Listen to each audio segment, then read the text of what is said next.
We're talking with Ron Reed today, 2022 inductee into the South Dakota Hall of Fame. And Ron, I want to start talking today about your career was so varied. As you look back over the arc of all of the things you have worked on, what memories stand out to you? What are you proudest of? Well, I actually lived in two different worlds. I started out in the theater and had a total career in the theater. I ended up as head of the Department of Theater at the University of South Dakota, and then we gave birth to my daughter, Kathleen, who was severely handicapped. And so that kind of changed our life, to be honest, because at that time we started searching for opportunities for her. And everywhere that we went, they would do an examination and say, we will take a physical handicapped child, but we will not take a mentally handicapped child. And the advice was to put her in Redfield State Institution and just leave her there. And she was 2 years old, and now we couldn't do that. So we start looking at other opportunities that were there and didn't find anything immediately. But we had success in the theater, and ultimately we had just dedicated the ground for building the new Performing Arts Center in Vermillion. And I got a call from Purdue University asking if I would take a chance at coming over there and being head of the department. And I said to them that the only reason I would leave South Dakota was there was a program there for Kathleen. They said, I think we have one. I said, well, in that case, I'll come for an interview. So I did. They offered the job to me, and then they took me to see a performance center that they had built, and it was a birth-to-death facility for individuals with disabilities. And the university's faculties are the ones who created it. They were using it as a teaching ground for their students. And so it was for all ages, and it was complete services on any aspect of having disability. So we were there for 3 years. And in the third year, I got a call from Ann Thompson first to see if I would return to South Dakota. And I said, no, I've got a great program here. I'm a tenured full prof at Purdue. What more could you ask for with a program that fits her perfectly? But she continued to try to persuade me with a couple more phone calls, and pretty soon I was getting calls from Governor Kneip asking if I would consider coming to South Dakota. And we chatted. I returned to the state for retirement for Dr. Warren Emily for the theater. And he got wind that I was coming to the state, asked if I would meet with him. And so I told him I would. And so we had a nice chat, but I told him, I've got this wonderful facility now. And I said, the only thing that would cause me to give second thoughts to coming back to South Dakota was that the state would get more seriously involved in providing special education for children. And he said, you're right. He says, we'll do it. I said, well, I just signed a contract for next year with Purdue. It's too late. Too late is 2 days later, he calls me on the phone and says, I just got off the phone with the governor of Indiana, and they'll release you from your contract if you will take this position. And I went, well, I kind of agreed that's what I would do, so I did. And that was a state head of a department, cabinet level position, correct? Correct. So it was cultural affairs, education and cultural affairs, and I was secretary of those divisions. Here's what intrigues me about that is your profession and your success to that point had been in the theater and in education. Obviously, your love for your daughter had caused your attention, your learning, and your focus in some of those issues around her education. But that wasn't your training, really. No, so it was how not. did that then all come together with this cabinet level position? Well, I knew what was missing to begin with. In my experience in the theater, I did both directing and scenic design. We designed the program that went across the state of doing touring to get people to see what we were doing in theater for the university and for the state. And that persuaded the legislature to fund us for a new building. And I looked at everything is possible if you just open the right door and if you're persistent. And so when I got involved with education and higher education, I had the Board of Regents at my disposal. I had elementary, secondary education. I had all the arts programs in the state were all part of my responsibility. So I could use resources that were already there to alert and make presentations to say this is necessary to do. And so getting to the schools, the public schools, Public Law 94-142 was passed by Congress, and insisting that all of the schools provide assistance for people with disabilities. But we were dragging our feet because it meant new monies going on in. And so if monies were established by the legislature, the Department of Education thought that it should be distributed evenly with all the programs. And I fought that and said, no, this is a brand new program that has never existed before. It's got to be treated differently. And the governor agreed. And so money went into their budget specifically for that purpose. And so we were able to fund elementary, secondary education for individuals with a disability. But for people who weren't around then and may now take some of those programs for granted, what kind of things got established in the schools that weren't there before? Well, first of all, the schools had no responsibility to have any kind of a program. And so some of the bigger schools in Sioux Falls and in Rapid City had programs for individuals, but it really wasn't a complete program that went all the way through high school. They were separated, but they were providing services. But in the smaller schools, they didn't have that opportunity. And some of them just had a child or two that needed that service. Well, to provide a teacher for two children is very, very difficult. And so one of the people who was in state government at that time was Randy Morris. And he created Black Hills Special Services. And that company broke the status because what they did was they would hire a teacher for 2 or 3 very, very small schools that would spend part of a day at each one of those schools. So they could provide the service and have a teacher to do that, but the teacher belonged to Black Hills Special Services, so they just paid a fee for being part, and they were all part of that organization.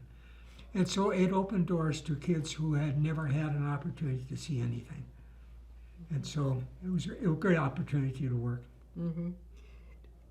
I'm curious about, I think with any time finite government dollars get allocated, there are people who say, yes, we have an obligation, but not that much. Or, what kind of pushback did you get? What kind of lobbying did you have to do to build consensus around those ideas?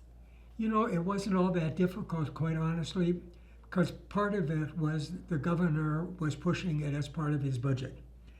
And so you didn't have to go to the legislature and persuade government to do it. Government was pushing the legislature to do it. And with the public law, there was a requirement for the states to get involved. So I didn't find that to be a big barrier. Nobody seemed to put up things and saying, well, that's impossible, we can't do that. There were questions about rural areas and small schools and with small populations of children that may not even need any of the services. But they understood the need. And there were enough that had coming forward and saying, I have a disabled daughter or a mother or whatever, and would recognize the issue. And they could get on board with it because they recognized there was a need. So you left South Dakota because there were no programs for Kathleen. When Correct. you came back, you were in charge of developing programs. Correct. What difference did it make? Let's make it the micro. How did it affect Kathleen's life? Well, when she got back, the public law was in effect. She went to a class in Pierre They were not prepared for her or for the program, and they put her in a room that was a storage room for books and old materials, and there were 2 clients in the room with a part of a teacher, and that's how it started out. But what you end up having to do is to fight those battles, each one, and say, no, you have a responsibility beyond this. And so the smaller schools, through the cooperatives that were created, had opportunities to get a teacher that fit their needs for the number of days and the number of clients they had. And that opened up doors to all kinds of smaller schools all across the state. And some of those teachers were traveling long distances to be there for a day and a half or 2 days, depending on the numbers of children they needed to see. But progress was being made. Is progress still being made? Does more progress need to be made? Yeah, it does. You know, every time I walk into a building and there's no automatic door openers to get you into the building, it makes me stop and think. You know, they'll have 3 steps going on in, but no access. And I don't care if it's McDonald's or if we're talking about a supermarket or a store. The big chain stores tend to accommodate that. But the smaller stores, the independent ones and so forth, say, well, they can get in. You know, well, when they're trying to open a door and you're in a wheelchair, just do it sometime and see what it's like. And so I've been an advocate, and I will call companies and so forth and say, I will bring you a wheelchair and a walker, and I defy you to get into your building. Well, a lot of them will just deny you even the opportunity to demonstrate the need. Oh, it's too expensive. And I go, did you ever price it out? Did you ever see what it really would cost you? Do you know how many people might use your facility if it was acceptable? So I wage a war. And you just have to continue to pursue it. But you know, your point is a good one. This is not just an issue for differently abled people, but we have an aging population. The tail end of the baby boom is among us, so we have an aging When you see generation. a mother with a baby carriage or a stroller or something trying to get in a door and push that through the door, they need it just as bad. Yeah. And it will improve the access to their building, and more people will come.